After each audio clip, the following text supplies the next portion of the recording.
आज हमारा है। आज हमारी कल स्वर संधि हुई थी और आज व्यंजन संधि है। ठीक है। पहले देखते हैं इसकी परिभाषा क्या होती है। जब किसी शब्द का अंत, ठीक है, यहाँ देखेंगे।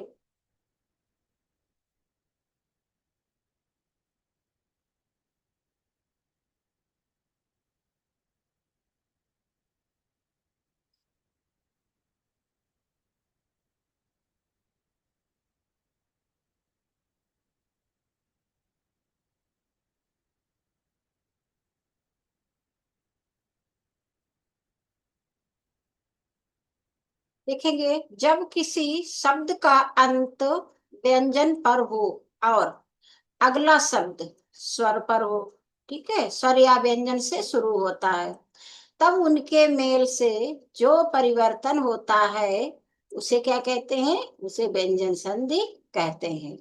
ठीक है। कि जब किसी शब्द का अंत, अब शब्द का अंत देखेंगे, यहाँ पर देखेंगे उदाहरण में इसको देखेंगे। अंत क्या है हमारा? ए अंत है। ठीक है, ए अंत है। तो जब अंत क्या हो? व्यंजन हो। अब हमारा यहाँ पे क्या है? व्यंजन है। ठीक है। और अगला शब्द स्वर या व्यंजन से हो, तो अगला हमारा ये क्या है? ये व्यंजन है। यहाँ स्वर भी हो सकता है, व्यंजन भी हो सकता है। ठीक है। तो स्वर या व्यंजन से हो। ठीक है। तो एक चीज हमें देखनी है कि पहला हमारा क्या हो? हमारा व्यंजन हो। ठीक है। पहला मतलब पहले शब्द का अंतिम वर्ण देखा जाता है और दूसरे शब्द का पहला वर्ण। तो जो इनके मेल से जो शब्द बनता है वो, या जो परिवर्तन के मेल से जो परिवर्तन होता है, तो उसे व्यंजन संधि कहते हैं। ठीक है। आगे है। अब इसमें देखिए कुछ रूल्स होते हैं, इसमें नियम होते हैं हमारे। जैसे अभी हम आपको बताएंगे कि नियम क्या होते हैं। फर्स्ट नियम, सेकंड नियम, तो नियम के अकॉर्डिंग इसमें चलता है। पहला नियम देखेंगे सबसे पहले, व्यंजन वर्ण के साथ व्यंजन वर्ण का मेल होने पर। ठीक है। अब देखेंगे कि व्यंजन वर्ण के साथ व्यंजन का जब मेल होता है तो क्या होता है। अब देखेंगे इसमें, ये तो एग्जाम्पल हमने सिंपल सा आपको दे दिया था। ठीक है। ये व्यंजन का हो गया। दो कंडीशंस हो गए कि व्यंजन का व्यंजन से अगर मेल हो, और दूसरी कंडीशन है कि व्यंजन का अगर स्वर से मेल हो या व्यंजन से मेल हो। ठीक है। दो कंडीशंस होती है। व्यंजन का व्यंजन से मेल हो, व्यंजन का स्वर से मेल हो, या व्यंजन से मेल हो, तो दोनों चीजें इसमें हो सकती हैं। आगे देखेंगे। नियम हमारा पहला, पहले नियम की बात करते हैं, देखते हैं। यदि का च ट त पा, ठीक है, एक ये लिखे हुए हैं आपका का च ट त पा के बाद किसी भी वर्ग का तृतीय, ये तृतीय, चतुर्थ आए, वर्ण आए। अब हम देखेंगे कि कौन कैसे होता है। ये हमने लिख दिया, आपके व्यंजन वर्ण लिख दिए। ठीक है। ये व्यंजन है हमारे। अब ये हमारा नियम पहला क्या कह रहा है कि यदि का च ट त प के बाद, अब यहाँ का, ठीक है, ये है हमारा का, ये हमारा चा, और ये हमारा टा, ए ता, और ए पा। ठीक है। ये हो गए हमारे, ये हो गए का च ट त पा। ठीक है। के बाद किसी वर्ग का, अब ये हमारे वर्ग हैं, ए वर्ग है। ए हमारा पहला, ठीक है, दूसरा, ये तीसरा, ये चौथा, और ये पांचवा। ये हमारे वर्ग हो गए, पहला, दूसरा, तीसरा, चौथा, पांचवा। पांच हमारे वर्ग हैं। ठीक है। ये वर्ग हमारे हो गए पांच। तो अगर काचा ट्रताप के बाद किसी वर्ग का तीसरा, तीसरा वर्ण, एक दो तीन, ये तीसरा वर्ण ए हमारा हो जाएगा। ठीक है। या चौथा वर्ण आए, तीसरा आए या चौथा वर्ण आए, तो यारा लावा या कोई स्वर आए, यारा लावा आए या कोई स्वर आए, तो काचा ट्रातापा के स्थान पर अपने ही वर्ग का तृतीय वर्ण हो जाएगा। अब एग्जाम्पल से आप समझेंगे, वैसे समझ में नहीं आएगा। जैसे हमारा यहाँ पे है दिक, का है हमारा, ये कौन सा है? ये हमारा पहला वर्ण है। ठीक है। ये हमारा वर्ग का पहला वर्ण है, यानी कि का हमारा। इसके बाद में क्या है कि तीसरा या चौथा वर्ण आए, या यारा अलावा हो या कोई स्वर हो, ये कंडीशन है इसमें। तो यहाँ पर ना तो तीसरा और ना ही चौथा है, वर्ण है, और ना यारा अलावा है। ये क्या है हमारा? ये हमारा स्वर है। आ हमारा स्वर है। तो क्या कंडीशन होगी कि ये अपने ही वर्ग का तीसरा वर्ण हो जाएगा। कौन सा हो जाएगा? एक का हमारा, एक का जो है ये अपने ही वर्ग का तीसरा, इसमें तीसरा परिवर्तन हो जाएगा, का की जगह पर तीसरा वर्ग हमारा है गा। ठीक है, एक गा है तो इसका गा हो जाएगा। अब देखेंगे, जैसे दिक प्लस अंबर था, यहाँ पे दिगंबर हो गया है, तो का की जगह पे यहाँ पे हमारा गा हो गया है। गा क्यों हो गया है? क्योंकि यहाँ पर का था। ठीक है, नियम नंबर फर्स्ट कहता है कि अगर यहाँ पर का चा टा तापा वर्ग का पहला वर्ण है, तो वो अपने तीसरे, और यहाँ पर कोई स्वर है या कोई तीसरा या चौथा वर्ण है या यारा लावा है, तो एक जो है हमारा ए अपने ही वर्ग का तीसरे वर्ग में वर्ण में परिवर्तित हो जाएगा। इसीलिए यहाँ पर दिगंबर हो गया है, यानी कि ये हमारी व्यंजन संधि है। ठीक है, इसी तरीके से सत व्यवहार, हमारा सत प्लस व्यवहार। ठीक है, इसमें क्या है? इसमें ता है। ठीक, अब हम देखेंगे कि हमारा, हमने बोला था का चा टा ता, अब ता है हमारा, आगे हमारा क्या है? वाह है हमारा। ठीक है, आधा वाह है हमारा। तो या रा ला वा कोई भी वर्ण हो, ठीक है, स्वर हो या रा लावा हो या तीसरा या चौथा वर्ण हो वर्ग का, तो यहाँ पे हमारा वाह, वाह आ गया, हमारा आधा वाह है। तो अब क्या होगा? ये अपने ही ता जो है, ता अपने ही वर्ग का तीसरे वर्ण में परिवर्तित हो जाएगा। अब यहाँ पे देखेंगे, हमारा ता है, तो ता से तीसरा क्या हो जाएगा? ए दा हो जाएगा, ए तीसरा दा हो जाएगा। ठीक है, तो तीसरा वर्ण हमारा दा हो जाएगा, यानी कि सत्ता की जगह पर दा हो जाएगा, तो क्या हो जाएगा? सद व्यवहार। ठीक है, ये सद व्यवहार आ जाएगा हमारा। इसी तरीके से अगला है, फिर वही ऊपर वाली कंडीशन है, दिक अंबर वाली। यहाँ पे दिक दर्शन है, सिंपल सा दिक दर्शन। अब यहाँ पे आधा गा क्यों हुआ है? ये भी दिमाग में आना चाहिए कि आधा गा क्यों हुआ है। यहाँ पे का की जगह पर आधा गा हुआ है, ये क्यों हुआ है? देखिए, एक कंडीशन होती है कि जब हमारा यहाँ पे क्या है, एक का है हमारा, ठीक है, और यहाँ पे हमारा दा है, यानी कि ये भी हमारा व्यंजन है और ये भी हमारा व्यंजन है। ठीक, तो अब जब इसको, इसके लिए व्यंजन के लिए स्वर की जरूरत होती है पूरा करने के लिए। अब जब स्वर है नहीं, दोनों है हमारे, तो इसके मतलब यहाँ पे गा आएगा तो, लेकिन आधा गा आएगा, क्योंकि यहाँ पर कोई भी स्वर नहीं है, इसकी वजह से।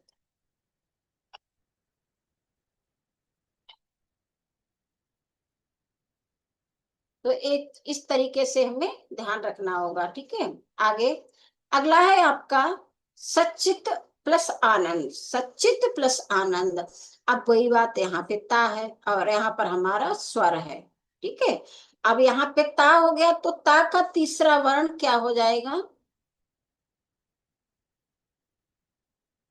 ता, तो थ दा, अब यहाँ पे दा हो जाएगा, ये वाला दा हो गया। तो ठीक है, तो देखेंगे, सच्चित प्लस आनंद, सच्चिदानंद हो गया, यहाँ पे दा हो गया हमारा, ता का दा हो गया। ठीक है, ये नियम हमारा फर्स्ट नियम है, नियम नंबर वन की कंडीशन है कि यदि का च ट त प मतलब वर्ग का पहला वर्ण आए। ठीक है, इसमें पहले वाले में, इसमें इसमें जो है इसमें ये पहले वाला, यहाँ पर ये चीज देखनी होती है हमें, ये पहले वाले शब्द का अंतिम वर्ण। ठीक है, यहाँ पर का च ट त प कोई भी हो, अब मोस्टली होते हैं, इसको तो आप मान के चलिए होते ही हैं, होना हो ना होने की संभावना नहीं होती है, होते ही हैं, इसी टाइप से ही होते हैं। जैसे सत प्लस जन अगर आ जाए, है ना, यहाँ पे सत व्यवहार है, यहाँ पे सत जन आ जाए,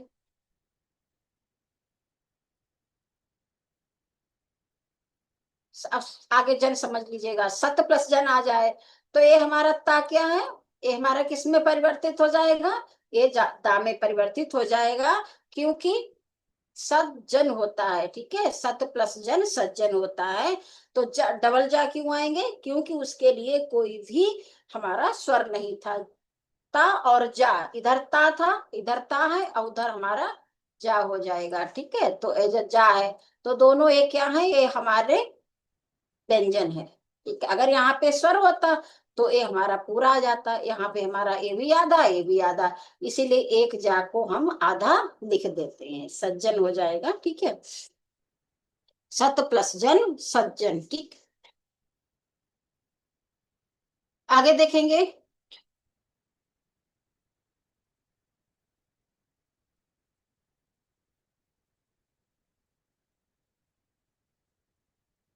अगला है नियम नंबर 2। अब नियम नंबर 2 क्या कहता है, ये है हमारा नियम नंबर 2। यदि माँ के बाद, ठीक है, यदि माँ के बाद कोई स्पर्श व्यंजन आए, कोई स्पर्श व्यंजन वर्ण आए, तो माँ का अनुस्वार या वाद वाले वर्ण के वर्ग का पंचम वर्ण हो जाएगा। ऐसे नहीं समझ में आएगा, पर आपको एग्जाम्पल से समझ में आएगा, परिभाषा नहीं समझ में आएगी। अब देखेंगे कि यदि माँ के बाद, अब यहाँ पे हमारा क्या है, ये हमारा माँ है, ये हमारा माँ है। इसके बाद कोई स्पर्श व्यंजन आए, स्पर्श वर्ण कौन से होते हैं, देखिए यहाँ पे लिखे हुए, का से लेकर के, यहाँ से लेकर के, का से लेकर के और ये माँ तक, ये हमारे स्पर्श, स्पर्श वर्ण है। ठीक है, यहाँ तक ये हमारे स्पर्श वर्ण है। ठीक है, इनको स्पर्श वर्ण कहते हैं।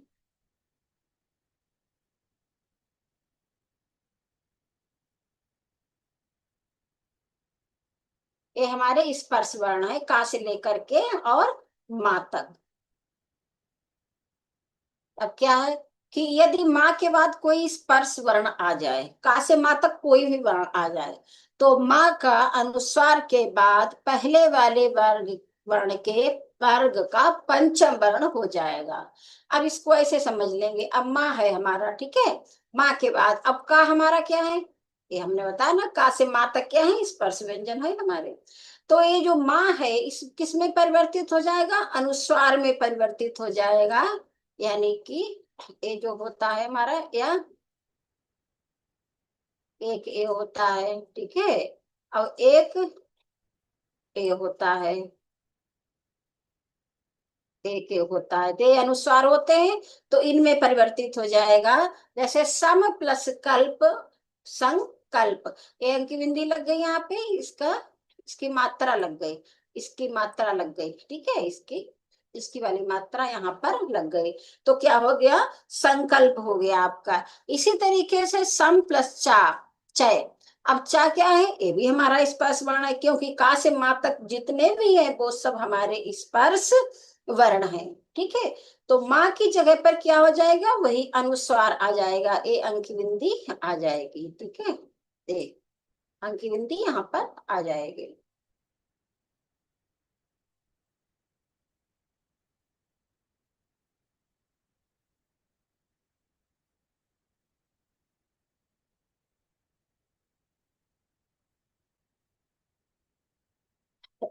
अगला देखेंगे, सम प्लस ध्या।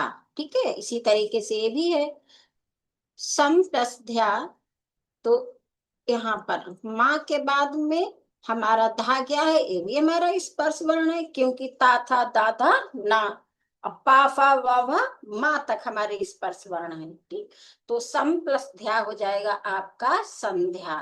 ठीक है, ये संध्या हो जाएगा, कि इसके ऊपर अनुस्वार लगा हुआ है। ठीक है, क्योंकि इसको हम लिखते हैं नहीं, इसकी हम क्या करते हैं, ये हम इसको लगा देते हैं। ठीक है, इसकी मात्रा को लगा देते हैं। इसी तरीके से एक हमारा ये होता है, इसको भी हम नहीं लिखते हैं, इसकी हम सिर्फ मात्रा लगा देते हैं, इसकी मात्रा ए होती है।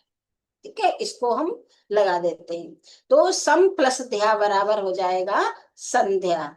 आपके में पिछली बार भी एक व्यंजन संधि भी पूछी गई थी, है ना, तो व्यंजन संधि इसलिए पूछते हैं क्योंकि व्यंजन में देखिए स्वर संधि तो सिंपल सी होती है, उसमें तो समझ जाते हैं कि क्या है क्या नहीं। सबसे ज्यादा दिक्कत व्यंजन संधि में होती है, इसको समझना थोड़ा टिपिकल होता है। शायद आपके में सूर्योदय क्या आया था, इस तरीके से आया था। तो पिछली बार का पेपर हमारे पास में है, लेकिन मोबाइल में है। तो इसी तरीके से आप व्यंजन संधि को विशेष रूप से याद रखेंगे, व्यंजन संधि को और विसर्ग संधि को। स्वर संधि ज्यादा नहीं आती है, स्वर संधि आती है तो वो ज्यादा दिक्कत नहीं होती है उसमें।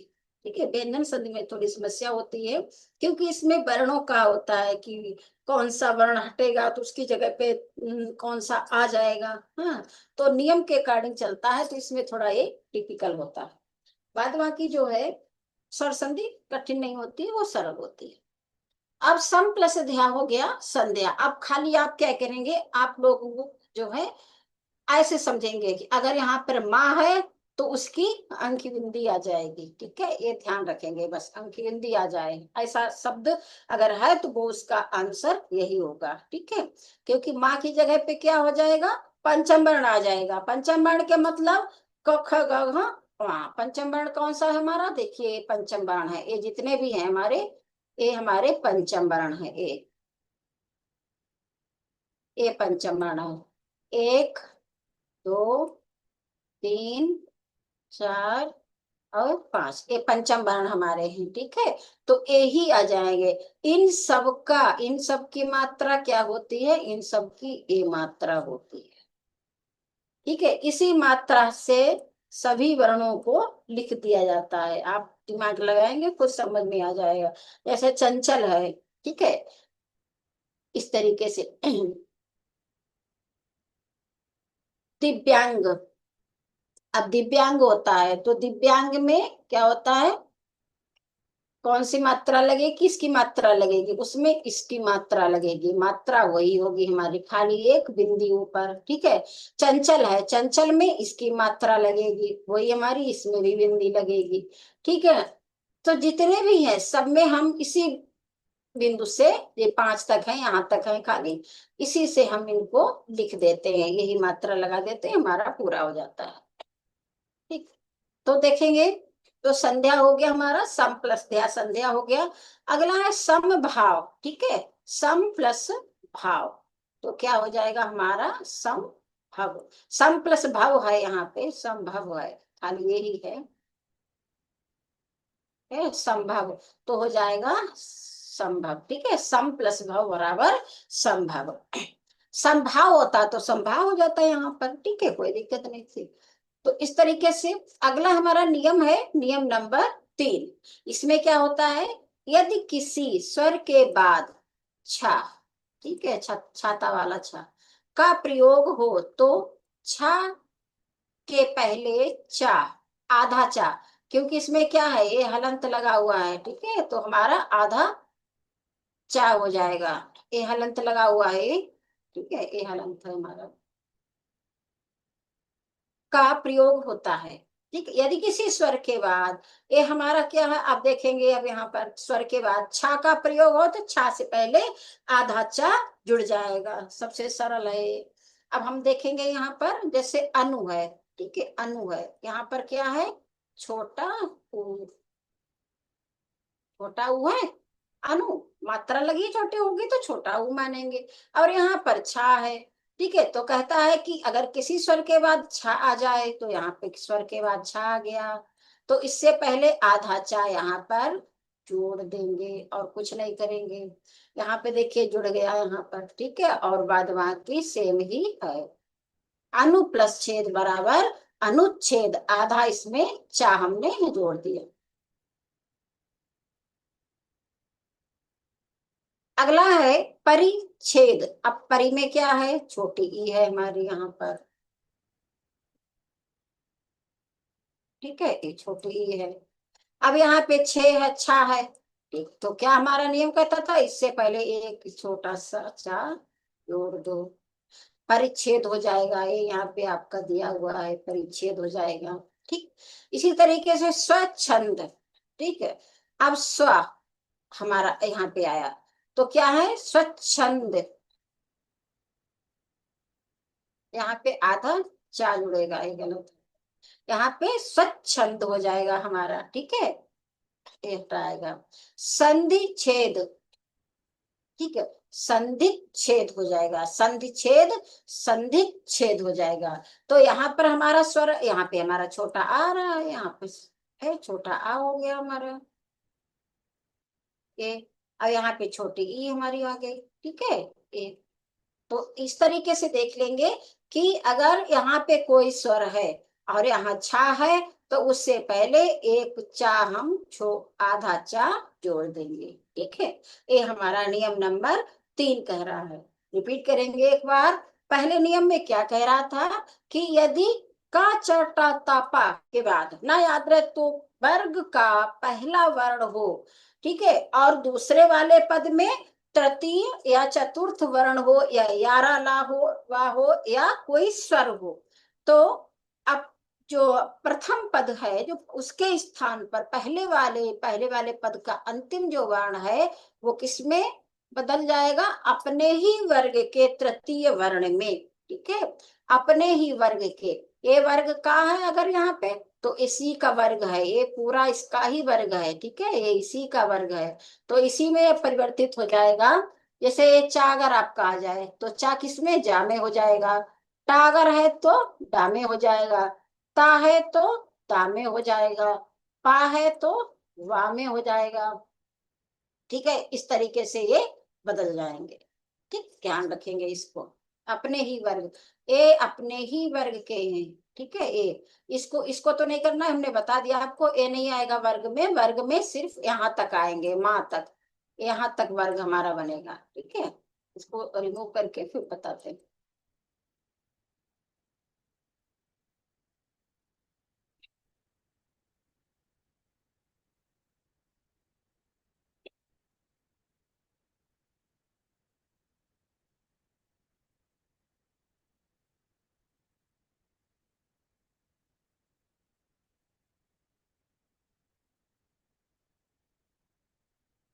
तो इसको क्लीन रखेंगे कि इसी पे पूरा डिपेंड है। ठीक है, ये हमारा, ये हमारे वर्ग हैं। ठीक है, ऐसे करके ये हमारे वर्ग है।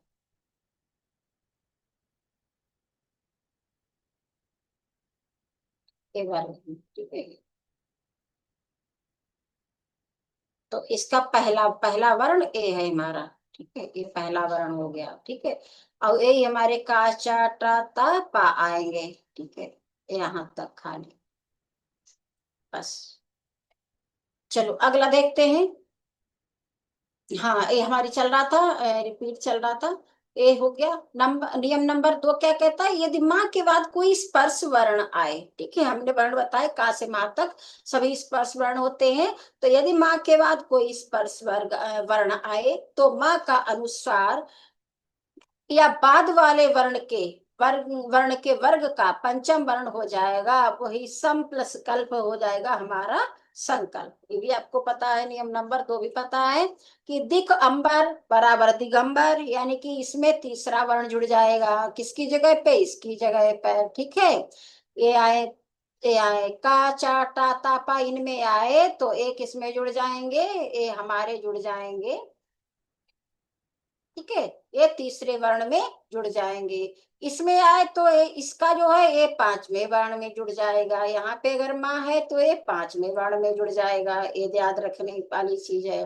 अगला है कि यदि किसी स्वर के बाद में पहले वाला इसमें अगर स्वर है, दूसरे वाले में छा है, तो ये हमारा किस में जुड़ जाएगा? इसके पहले छा से पहले आधा चा जुड़ जाएगा। ठीक है, अब आप लोग जो है समझ चुके होंगे। अगला हमारा जो है, अगला नियम, नियम नंबर 4। ठीक है, ये नियम नंबर हमारा 4 है।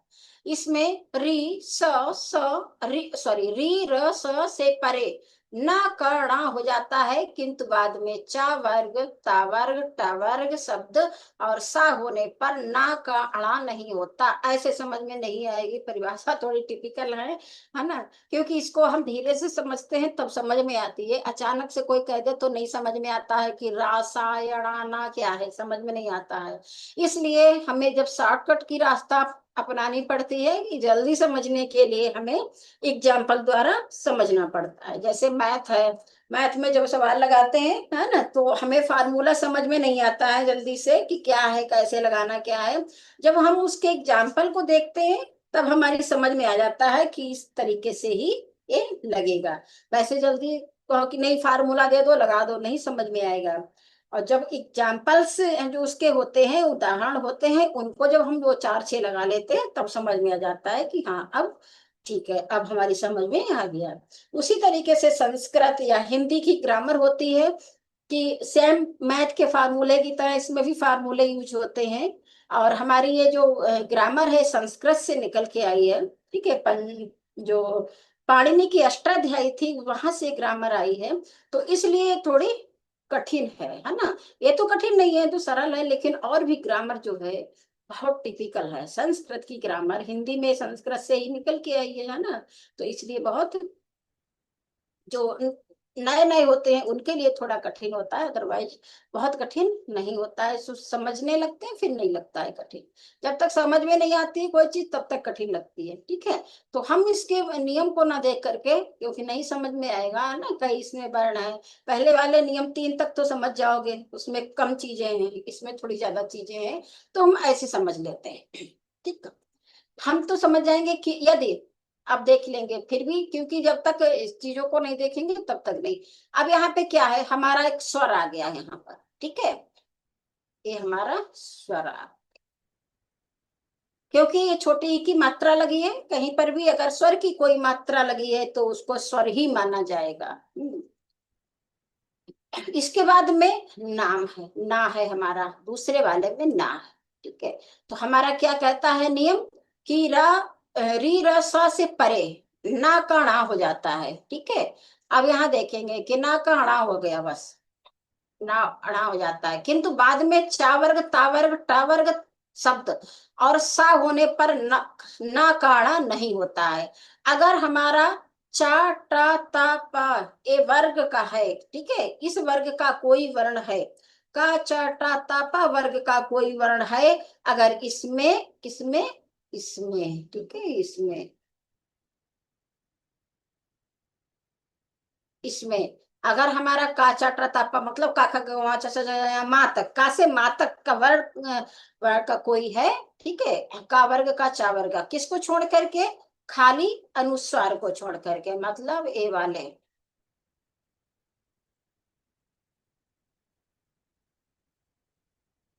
इसको छोड़ करके, ठीक है, ये अनुस्वार है हमारे, ना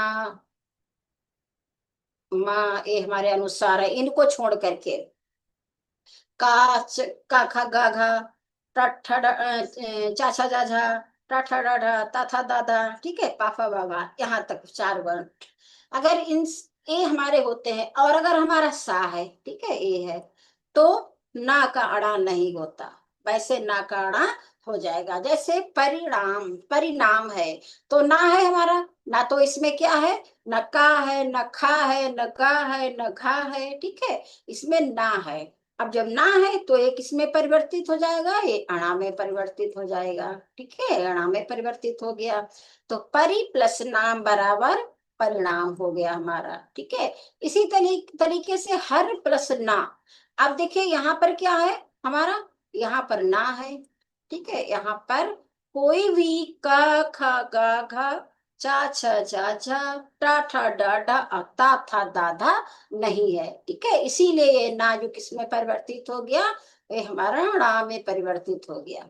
इसी तरीके से यहाँ पर है भर प्लस ना बराबर भरण हो जाएगा, रि प्लस ना बराबर ऋण हो जाएगा, ठीक है, क्योंकि ना किसमें परिवर्तित हो गया, अणा में परिवर्तित हो गया। हमारा नियम क्या कहता, अगर री हो, ठीक है, यहाँ हमारा री आ गया ये, ठीक है, रा सा से परे ना का अणा हो जाता है। अब री है तो ना है यहाँ पर, तो हमारा क्या हो जाएगा, अब यहाँ पे रा था, ये हमारा रा बता रहा है, ठीक है, तो यहाँ पे हमारा रा था, ये हमारे रा है, ठीक है। इनके बाद में हमारा कोई भी किसी वर्ग का ना हो, अनुसार हो कोई हमारा, ठीक है, ना हो माँ हो, वो हमारा णा में परिवर्तित हो जाएगा, ठीक। अब प्रनाम, कहते प्रणाम, कोई कहते हैं प्रणाम, कोई कहते हैं प्रणाम, ठीक है, तो प्रणाम नहीं प्रणाम होता है। अब इसमें क्या है, ये हमारा ना है, तो ना किसमें परिवर्तित हो जाएगा, हमारा णा में परिवर्तित हो गया, ठीक है।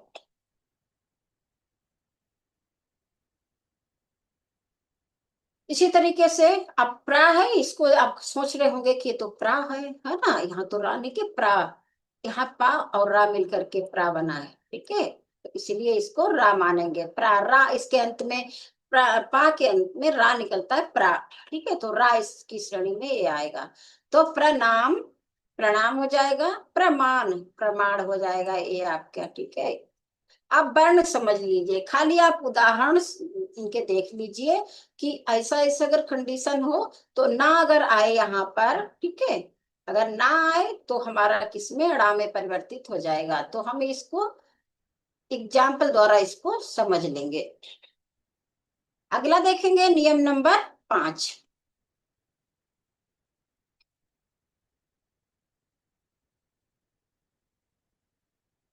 नियम नंबर 5 देखेंगे, ता वर्ग को छोड़ करके, ठीक है, ता वर्ग में क्या आता है, त थ द ध, ठीक है, त थ द ध न, ता वर्ग में आते हैं। इनको छोड़ करके शेष वर्गों के पहले दो व्यंजनों से पूर्व सा आने पर सा के स्थान पर सा आ जाता है। आप देखिए, आप लोगों से देखिए, एक सा हमारा ए होता है, ठीक है, अब एक सा हमारा ए होता है, और एक सा हमारा ए होता है, ठीक है, तीन सा होते हैं हमारे। ठीक, बचपन में हम लोग पढ़ते थे, है ना, बहुत हमने देखा है बच्चों को। इसको कहते थे सपेरा वाला सा, इसको कहते थे सीटी वाला सा, इसको सपेरा वाला, इसको सीटी वाला, और इसको षटकोण वाला, ठीक है।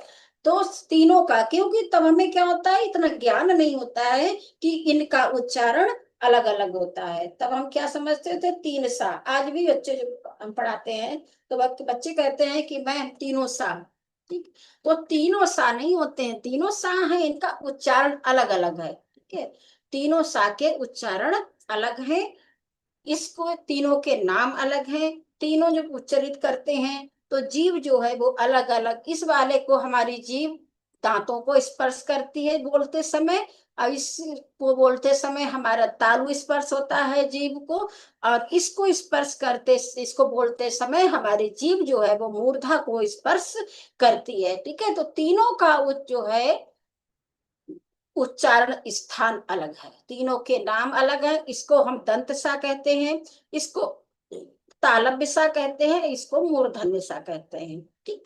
इनकी जब हम बोलते हैं तो इनको बोलने में उच्चारण जो है वो अलग अलग आता है, ये तीनों सा नहीं हो करके दंत सा, तालव्य सा और मूर्धा सा या मूर्धन्य सा होते हैं, ठीक है, तीनों का अलग अलग होता है।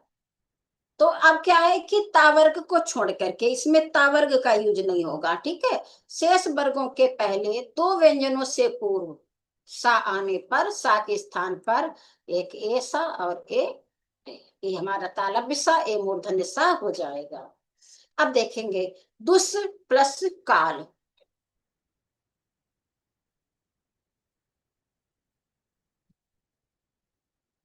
दुस प्लस काल, ठीक। अब दुस सा हमारा किस में परिवर्तित हो जाएगा, ये हमारा इसमें परिवर्तित हो जाएगा। अब हमारा आधा क्यों बनेगा, क्योंकि यहाँ पर जो है हमारा व्यंजन है, इसलिए, ठीक है, ये आधा होगा। अगर यहाँ पे कोई स्वर होता, आप देखेंगे इसमें सब में हलंत मिलेगा, दुष्काल, इसमें सा में हलंत, यहाँ सा में हलंत, यहाँ हलंत, यहाँ हलंत, ठीक है। हलंत के मतलब होता है हमारा ये आधा वर्ण है, ठीक है, आधा वर्ण है। अब इसको, इस आधे को या तो हम ऐसे लिखते हैं, है ना, और अगर अंत में किसी शब्द के अंत में आधा वर्ण नहीं लिखा जाता, किसी के पहले आधा वर्ण नहीं लिखा जाता, ठीक है, बीच में अगर है तब तो हम आधा लिख सकते हैं। अगर अंत में आधा वर्ण आ रहा है तो हम इसको लिखते हैं इस तरीके से, इसमें हम हलंत लगा देते हैं, ठीक है, ऐसे हलंत लगा देते हैं, इसको आधा मान लिया जाता है। तो स्टार्टिंग में शब्द के शुरुआत में यहाँ भी हम आधा नहीं लिख सकते और यहाँ भी हम आधा नहीं लिख सकते हैं, तो हम हलंत लगा देते हैं, इससे हमारा जो है आधा हो जाता है, मान लेते हैं कि हमारा आधा वर्ण है, हलंत से आधा वर्ण समझ लेते हैं, इसमें हमारा स्वर नहीं लगा हुआ है, ठीक है। अब अगर हमारा स्वर लग जाएगा तो हलंत हट जाएगा, जहां हलंत नहीं है समझ लीजिए स्वर लगा हुआ है। अब यहाँ हमारा चा है, यहाँ हमारा का है, यानी कि स्वर नहीं है। अब स्वर नहीं है, यहाँ पे हमारे क्या है, व्यंजन ही है। अब जब व्यंजन है, स्वर नहीं है, तो ये आधा ही रहेगा, ये पूरा नहीं होगा। पूरा किससे होता है, हम परिभाषा पढ़ते हैं जब स्वर व्यंजन पढ़ाते हैं तो पढ़ते हैं तो कहते हैं कि व्यंजन जो है वो बिना स्वर की सहायता से नहीं बोले जाते हैं। और स्वर जो होते हैं वो स्वतंत्र होते हैं, उनको व्यंजन की आवश्यकता नहीं पड़ती है, उनको हम ऐसे ही बोल सकते हैं। ठीक है, तो व्यंजन के लिए, व्यंजन बिना स्वर के पूर्ण नहीं होते हैं। व्यंजन को बोलने के लिए हमें स्वर की जरूरत पड़ती है। ठीक है, और नहीं तो वो अधूरे होते ही, मीन्स आधे होते हैं। ठीक, तो दुष्य और काल हो गया हमारा, यहाँ पे हमारा दुष्काल हो गया। ठीक है, तो सा के स्थान पर या तो ए वाला सा होगा और या हमारा ए वाला सा होगा, इन्हीं में से कोई होगा सा। ठीक, तो देखेंगे किस में होंगे, ता वर्ग को छोड़ करके, ये ध्यान रखना है। ठीक, अब शेष वर्गों के पहले दो व्यंजनों से पहले सा आने पर, दो व्यंजनों से पहले मतलब आने पर सा के स्थान पर। ठीक है, अब बहुत ज्यादा इसको डीपली नहीं जाएंगे, नहीं तो समझ नहीं पाएंगे, अब इसको देखेंगे।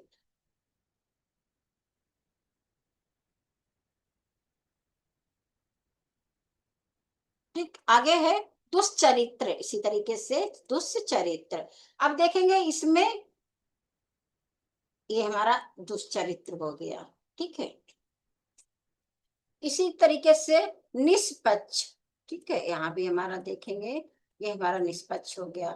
निष्फल, ये हमारा निष्फल हो गया। आप लोग ऐसा लिखा देखेंगे, इस तरीके से, इस तरीके से आपके आएंगे। ठीक, कौन सी इसमें, इसमें कौन सी संधि है। ठीक है, तो ये देखेंगे कि दुष्काल, दुष्चरित्र, निष्पक्ष, ये सा सा बीच में आधे आधे बने हैं, इसके मतलब इसमें व्यंजन संधि है।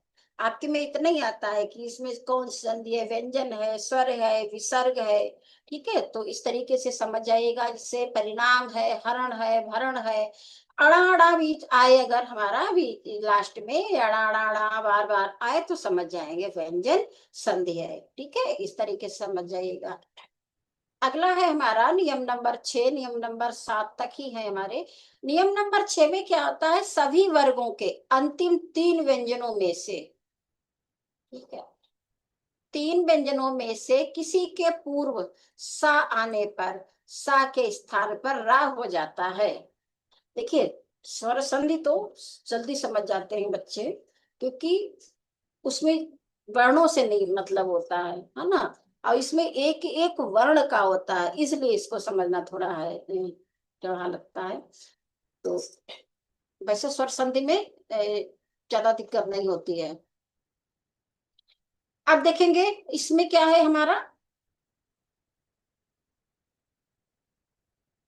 सभी वर्गों के अंतिम तीन व्यंजनों में से किसी के पूर्व सा आने पर, अब हमारा यहाँ पे है किसी के पूर्व, यानी कि ये हमारा गा है, क ख गा, ये हमारा किस कौन सा है, तीसरा है। ठीक है, ये दा, ये जा है हमारा, छ छ जा, ये भी हमारा तीसरा है। तो किस पूर्व सा आने पर, अब इनसे पूर्व सा आ गया हमारा। ठीक है, इसी तरीके से ना है हमारा। ठीक है, अब ना है, ना से पहले देखेंगे तीसरा। ठीक, तो इस तरीके से भा है, माँ है। ठीक है, इनके इनसे पहले क्या, तीन, तीन व्यंजनों, अंतिम तीन व्यंजनों में से किसी के पूर्व सा आने पर, अब इन सब के पहले सा आ गया हमारा। ठीक है, ये तीसरे हमारे तीसरे वर्ण हो गए और अनुसार हो गया, ये तीन, दो कंडीशन है इसमें, एक लिखी नहीं हुई है, दो कंडीशन इसमें है। अब देखेंगे सा के स्थान पर रा हो जाएगा, आपके में इस तरीके से आएगा, दुर्जन, दुर्जन में कौन सी संधि है, दुर प्लस जन, है ना। अब दुर प्लस जन आप पढ़ते थे, दुर, दुस प्लस जन, दुर प्लस जन। ठीक है, अब यहाँ है दुस प्लस जन। ठीक, दुर्जन और दुस प्लस जन। ठीक है, दो चीजें आप देखेंगे कि दुर्जन दुर प्लस जन होता है ना। अब यहाँ तो दुर दुस प्लस जन लिखा हुआ है, तो ये हमारा व्यंजन संधि को पहले देखेंगे। ठीक, उसके बाद में जब विसर्ग आएगी तब उसमें वो चीजें आएंगी। दुर्जन यहाँ पर भी हमारा है, दुस प्लस जन दुर्जन होता है, और दुह प्लस जन दुर्जन होता है, ठीक है। तो दुर्जन दो तरीके से, हम इसी तरीके से निर्गुण, निह प्लस गुण निर्गुण, और निस प्लस गुण निर्गुण। तो देखेंगे इसमें हम क्या, किस तरीके से इसको देखेंगे। ठीक। तो वो हमारी तो विसर्ग लगा हुआ होगा, इसलिए उसमें दिक्कत नहीं होती है, ठीक है। वो ज्यादा विसर्ग संधि नहीं ज्यादा पूछी जाती है। इसमें आपका यही व्यंजन संधि ही पूछी जाएगी, उसमें विसर्ग लग के आता है, उसमें नहीं होता है, दिक्कत नहीं होती है। अब वो पूछी भी नहीं, विसर्ग संधि कहीं भी नहीं पूछी जाती है, ज्यादातर व्यंजन संधि ही पूछी जाती है। तो निस प्लस गुण निर्गुण हो जाएगा, दुस प्लस जन दुर्जन हो जाएगा, दुस प्लस नाम दुर्नाम हो जाएगा, दुस प्लस भाग्य दुर्भाग्य हो जाएगा, और निस प्लस मल निर्मल हो जाएगा। ठीक है, इनको याद रखेंगे, और इनके चक्कर में पड़ेंगे, परिभाषा के चक्कर में तो नहीं याद कर पाएंगे। अगला है लास्ट का, है सबसे सरल वाला यही है, पहले वाले और लास्ट वाला सबसे सरल नियम है। यदि ता के पश्चात ला होने पर ता का ला हो जाता है, ठीक है। ता के पश्चात, ता के बाद में, ये ता है, इसके बाद में ला है, तो फिर ता का ला हो जाएगा, यानी कि एक ला और बढ़ जाएगा, ठीक है। उतला प्लस लास तो उल्लास हो जाएगा, तत् प्लस लीन, ये बहुत पूछा जाता है तल्लीन वाला, हुत प्लस लास उल्लास हो जाएगा, ठीक है। तो क्या हो जाएगा, अगर ता है यहाँ पर और आगे ला है, और किसी वर्ण से कोई मतलब नहीं है, और यहाँ ये ला है, तो एक ला और बढ़ जाएगा, आधा ला, ठीक है। उत प्लस लास उल्लास, उत प्लस लेख उल्लेख, तत् प्लस लीन तल्लीन, हुत प्लस लास उल्लास, ठीक है। इस तरीके से आपके ये नियम, 7 नियम जो थे वो हो गए। ये देखेंगे, आगे देखेंगे विसर्ग संधि, ठीक है। अब देखेंगे इसमें, इसमें ज्यादा नहीं दिक्कतें हैं, इसमें ज्यादा नियम भी नहीं है और ज्यादा दिक्कत भी नहीं है, और इसमें ज्यादा पूछे भी नहीं जाते हैं इसके। विसर्ग के बाद किसी स्वर अथवा व्यंजन के आने से विसर्ग में जो परिवर्तन होता है उसे विसर्ग संधि कहते हैं। विसर्ग के बाद कोई स्वर आए अथवा व्यंजन आए, इंपॉर्टेंस किसकी है, विसर्ग की है, कि विसर्ग के बाद क्या आ रहा है। तो विसर्ग के बाद स्वर आए अथवा व्यंजन आए, ठीक है, तो विसर्ग में जो परिवर्तन होगा उसे विसर्ग संधि कहते हैं। जैसे नियम नंबर 1, इसमें यदि विसर्ग के बाद चा और छा हो तो विसर्ग का सा ता और ठा हो, तो सा और ता या था हो जाता है, हो तो सा हो जाता है, ठीक है। अब देखेंगे विसर्ग के बाद चा या छा हो तो विसर्ग का सा और ता, ठीक है, सा हो जाएगा। ता और टा और ठा हो तो सा हो जाएगा, ता या था हो तो सा हो जाएगा, मतलब ए वाला, इसको देखेंगे, ए हो जाएगा। और क्या, किसके बाद चा या छा हो तो ये सा हो जाएगा, और ता और सॉरी टा और ठा हो तो ये वाला सा हो जाएगा, ठीक है। और ता या था हो तो ये वाला सा हो जाएगा, इसमें भी तीनों सा यूज हुए हैं, ठीक। अब विसर्ग है हमारी यहाँ पर, ये विसर्ग है, लगी हुई है विसर्ग, नहीं, विसर्ग लग के नाम में विसर्ग लगी है तो क्या हो जाएगा, नहीं। अब प्लस चय, ठीक है, चय हो गया हमारा। तो क्या कहते हैं, चा या छा हो तो, यदि विसर्ग के बाद, अब विसर्ग है हमारी, इसके बाद चा है, ठीक है, चा हो या छा हो तो क्या हो जाएगा, ए वाला सा हो जाएगा, ए वाला सा, ठीक है, ए वाला सा हमारा हो जाएगा। अब हमारा हुआ है, देखो ए हो गया हमारा, आधा क्यों हुआ, वही बात याद रखेंगे, क्योंकि यहाँ पर हमारा क्या है, यहाँ पर हमारा व्यंजन है, ठीक है। अब जब व्यंजन होता है तो उसको सपोर्ट करने के लिए कोई नहीं होता है, देखिए स्वर, व्यंजन को स्वर सपोर्ट करते हैं, ठीक है, व्यंजन के पीछे स्वर चलते हैं, ठीक, जैसे एक आगे चल रहा है, इस चल रहा है, ये चल रहे हैं, ठीक है। अब इसमें क्या है, अब इनको सपोर्ट, जैसे लाइन लगी हुई है, अब इसके साथ में एक एक हमारा क्या है, ये तो हमारे क्या हो गए, ये हमारे व्यंजन है, इसको सपोर्ट साथ में कौन कर रहा है, ये हमारे स्वर कर रहे हैं। ठीक है, तभी ये क्या कर रहे हैं, खड़े होके चल रहे हैं, कड़ी में कड़ी जोड़ के चल रहे हैं। अब खाली है ये, ठीक है, ऐसे करके हैं। अब इनके साथ में बीच में कोई है नहीं सपोर्ट के लिए, तो क्या करेंगे, गिर जाएंगे, लड़खड़ा जाएंगे, गिर जाएंगे। तो इनको सपोर्ट के लिए हमें किसी की जरूरत पड़ेगी, इसकी जरूरत पड़ेगी, ये हमारा हो जाएगा स्वर। ठीक है, ठीक है, हमारा स्वर हो जाएगा। और जब हमारा स्वर नहीं होगा तो व्यंजन क्या करेगा, अकेला व्यंजन कुछ नहीं कर पाएगा, लड़खड़ा जाएगा। तो इसीलिए वो बेचारा क्या हो गया, आधा हो गया। आधा उसको लगाते हैं। अब अगर स्वर हो जाता साथ में, यहाँ पे कोई स्वर होता, तो इसी को हम पूरा लिखते, सा को पूरा लिखते। जब स्वर नहीं है व्यंजन के साथ में, व्यंजन ही व्यंजन है हमारे, या ठीक है, तो जब व्यंजन ही है हमारा, तो फिर हमारा वो अगला वाला जो शब्द आएगा वो आधा है। इसीलिए निहि प्लस चय, विसर्ग के बाद चा है, तो चा का हमारा सा हो जाएगा। ये कौन सा सा कहलाएगा, ये हमारा तालव्य सा कहलाएगा। ठीक है, तो ये हमारा हो गया निश्चय। इसी तरीके से यहाँ पे है, ये हमारी विसर्ग है। अब विसर्ग के बाद क्या है, हमारा छा है। तो विसर्ग के बाद अगर छा है, हमने बताया तक चा हो या छा हो, दो ही चीजें हैं इसमें, चा हो या छा हो। अब छा है, तो 20 के चार छा दोनों में कंडीशन हमारी क्या होंगी, यही वाला हमारा सा हो जाएगा।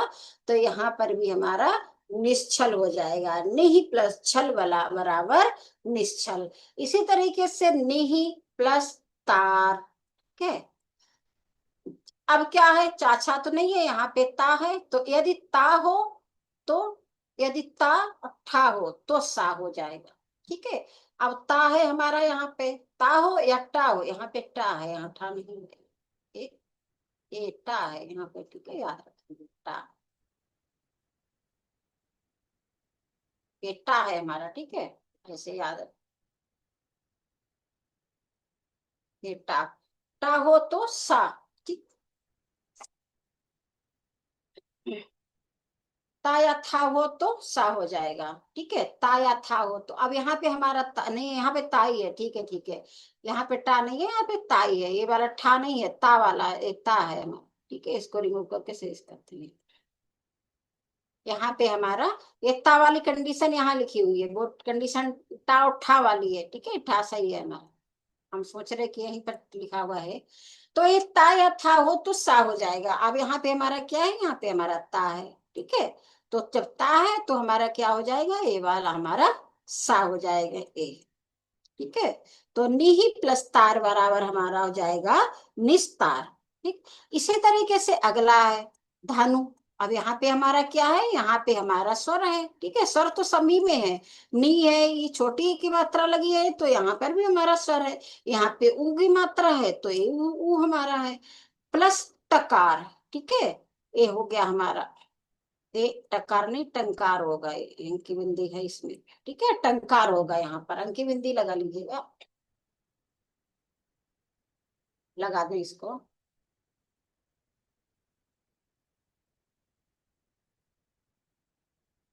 ठीक, ये टंकार हो गया हमारा। तो क्या होगा, धनु प्लस टंकार। अब हमारा वही वाली कंडीशन है कि टा हो या ठा हो तो ये वाला सा हो जाएगा, ये वाला सा हो जाएगा। ठीक है, तो हमारा हो गया धनु प्लस टंकार बराबर धनुष टंकार। ठीक, धनुष टंकार, ये हमारा आधा सा हो गया टा उठा में। ठीक है, तो यहाँ पे ता चा उछा नहीं था, लेकिन हमारा क्या था, टा उठा था, तो हमारा ये वाला सा हो जाएगा। तो धनु प्लस टंकार बराबर धनुष टंकार। अगला नियम देखते हैं, नियम नंबर 2। नियम नंबर 2 क्या कहता है कि कुछ शब्दों में विसर्ग का लोप हो जाता है तथा वह सा में बदल जाता है। ठीक है, ये वाला विसर्ग का लोप हो जाता है, अब वो इसमें बदल जाता है। ठीक है, देखेंगे, जैसे नमः प्लस कार जय, ये देखिए विसर्ग का लोप हो गया। ठीक है, और वो हो सा में बदल गया, यहाँ विसर्ग हटा दो, सा में इसको परिवर्तित कर दो, विसर्ग हटा के यहाँ पे सा लगा दो। बस क्या हो गया, नमस्कार हो गया ये हमारा, ठीक है। अगला, अगला है पुरह प्लस कार, ठीक है। पुरह प्लस कार, अब विसर्गे हैं, विसर्गे हटा दो, यहाँ पे हमारा सा लगा दो आगे, ठीक है। ये पुरस्कार हो गया हमारा यहाँ पर, ये तो सरल वाला है। इसे भाह प्लस कार, ठीक है। तो भाह प्लस कार विसर्गे हटा देंगे, क्या जुड़ जाएगा, सा हमारा जाएगा, हो जाएगा भास्कर। अगला नियम नंबर 3 देखेंगे इसमें। देखिए हिंदी पढ़ने, कोई भी हो, ग्रामर के लिए बात कर रहे हैं, हिंदी हो चाहे संस्कृत हो, ग्रामर के लिए हमें समय की जरूरत होती है, ठीक है। इसके लिए समय ज्यादा होता है तब ग्रामर समझ में आती है, अदरवाइज वो ऊपर से निकलती चली जाती है। हम सिर्फ शब्दों को देख पाते हैं कि हाँ ये शब्द है, ठीक है। ग्रामर के लिए समय बहुत चाहिए होता है। नियम नंबर 3, यदि विसर्ग के पहले आ, मतलब छोटा आ आए और उसके बाद वर्ग का तृतीय, चतुर्थ या पंचम वर्ण आ जाए, तो अब या क्या हो जाए, या रा ला वा हा हो, तो विसर्ग का ऊ हो जाता है। यह पूर्ववर्ती आ से मिलकर गुण संधि द्वारा ओ हो जाता है। गुण संधि आपने पढ़ी थी उसमें, ओ हो जाता है, अर हो जाता है ना, इस तरीके से ए ओ अर, 3 कंडीशन थी गुण संधि में, 3 ही उसमें है। सबसे सरल गुण संधि है आपकी, गुण संधि भी सरल और दीर्घ संधि सरल ही, सब सरल ही है। तो इसमें देखेंगे अब अधा गति, ठीक है। ए, अब क्या है, विसर्ग के पहले आ जाए, अधा, आ हमारा ए आ गया। देखिए सबसे, इस किसी में भी ये नहीं कहा गया है कि विसर्ग से पहले वाले, बस इसमें पहले वाले शब्द का पहला वर्ण, एक कहीं नहीं कहा गया, इसी में कहा गया कि विसर्ग के पहले आ हो, उसके बाद वर्ग का तृतीय, चतुर्थ, पंचम, तो सॉरी तृतीय चतुर्थ पंचम वर्ण आ जाए, या यारा लावा आ जाए, हा आ जाए, तो ऊ हो जाता है, ठीक है। ये पूर्ववर्ती आ से मिलकर, पहले वाले आ से मिलकर ओ बना देता है, इसमें डबल चीजें हो जाती है, ओ हो जाता है, लेकिन अब आ जब मिल जाता है ऊ में तो ओ हो जाता है, ठीक है। आ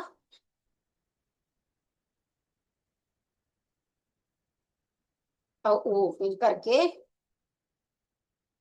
क्या हो जाएंगे, दोनों को मिला दो तो क्या हो जाएगा, ओ हो जाएगा। ये हमारी किस में था, ये हमारी गुण संधि में था ये चीज, ठीक है। तो देखेंगे अधा प्लस गति, तो इसमें क्या है हमारा, अब अधोगति, यहाँ आ है, ठीक है, आ हो गया हमारा। और इसके बाद में वर्ग का क्या, कौन सा है, तृतीय वर्ण है गा, ठीक है।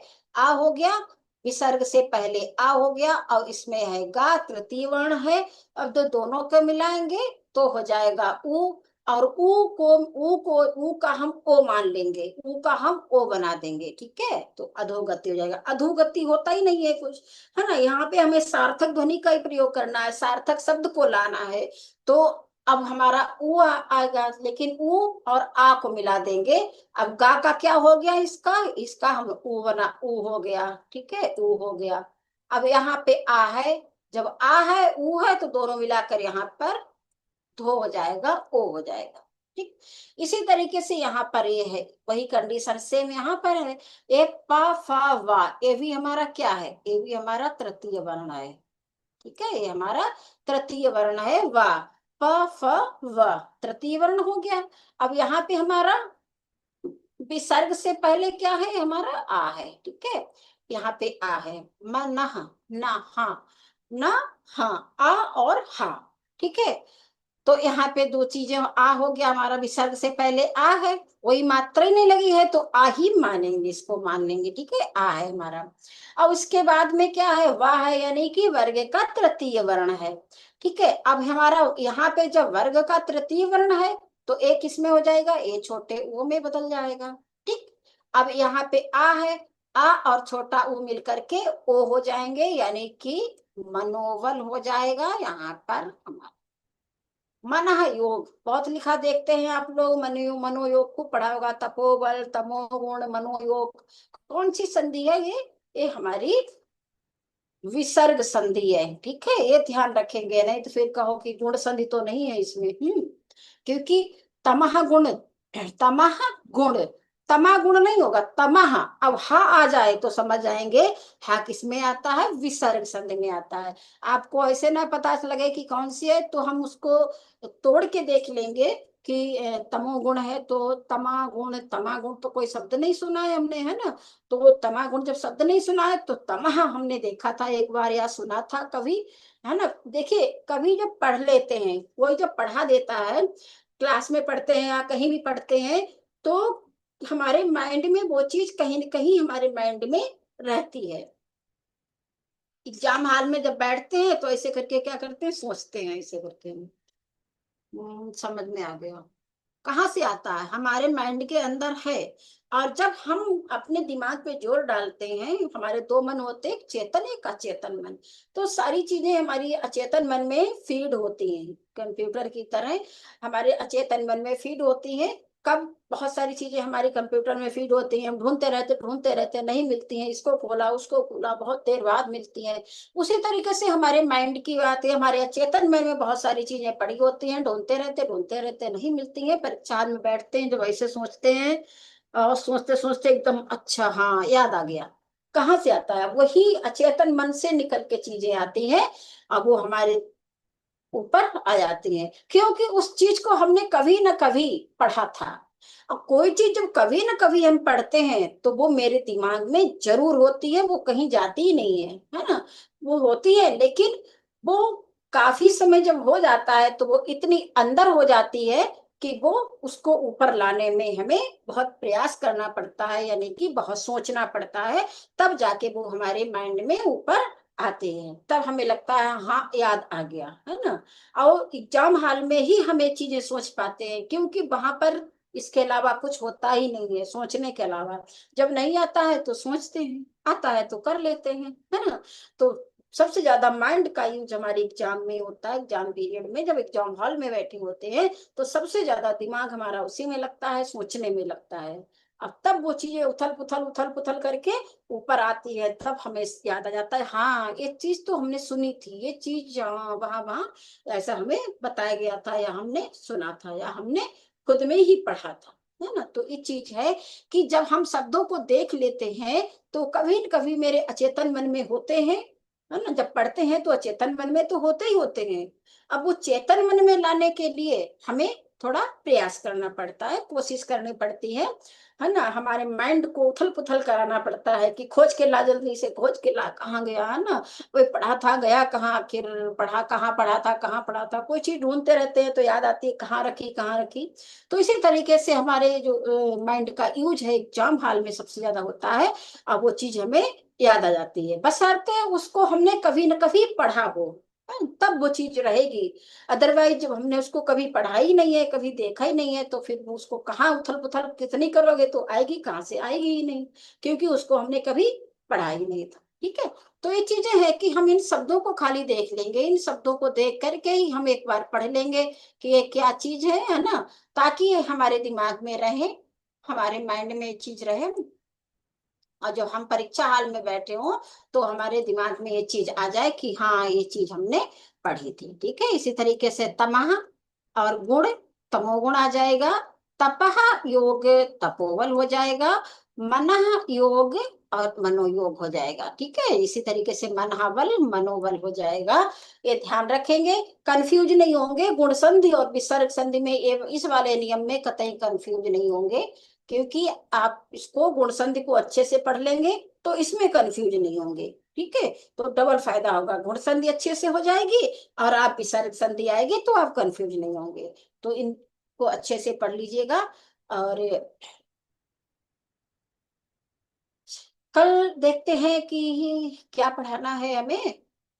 संभवतः प्रत्यय आपके रह गए, अभी प्रत्यय भी रह गए हैं तो हम प्रत्यय को कर लेंगे, और कोई दूसरा टॉपिक देखते हैं कि क्या हमें लेना है तो उसको लेते हैं। अगर आपको कुछ पूछना हो, कुछ कहना हो, तो आप लोग कह सकते हो।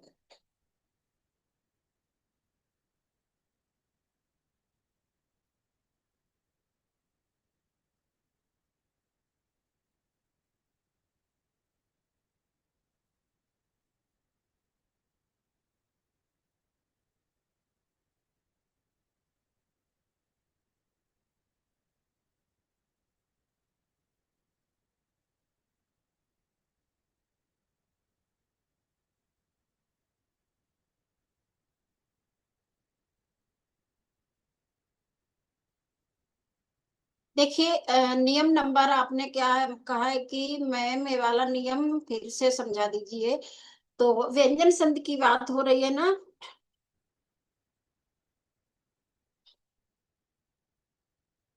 व्यंजन संधि का नियम 4 और 5 आप पूछ कह रहे हो, हम आपको कल सबसे पहले 4 और 5 नियम समझा देंगे।